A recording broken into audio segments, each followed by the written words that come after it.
Subscribe now and press the bell icon. Never miss an update. Sarsawa का reishi खानदान खवातीन 25 समेत 8 अफराद कोरोना वायरस का शिकार हो गए। 6 रोज़ कबल कोरोना वायरस के शोबे में करतीना सेंटर में लाए गए 9 में से 8 अफराद का टेस्ट पॉजिटिव, एक बच्ची का नेगेटिव आ गया। ज़िला कोटली के इलाके सरसावा में 2 खवातीन 5 बच्चियों समेत 8 अफराद में कोरोना की तशखीस। सरकोदा अस्पताल की मेडिकल रिपोर्ट के मुताबिक मरने वाले फ़र्द की मौत हरकत कल्ब बंद होने की बिना पर हुई थी। एहतियाती तदबीर के तौर पर तमाम अफराद को करतीना सेंटर मुंतकिल किया गया था, जहां इनके टेस्ट मुस्बत आए हैं।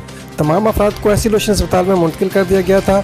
20 अप्रैल को ये तमाम अफराद अपने ख़ानदान के सरबराह की मैयत लेकर सरकोदा से कोटली सरसावा आए थे। मुतासरा होने वाले तमाम अफराद का तल्लक एक ही ख़ानदान से है।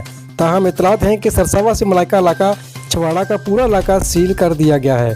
कोटली आज़ाद कश्मीर में 8 अफराद में कोरोना की तशखीस। मुंतशिर होने वाले अफराद का तल्लक एक ही ख़ानदान से है। ज़िला कोटली के इलाके सरसावा में 2 खवातीन 5 बच्चों समेत 8 अफराद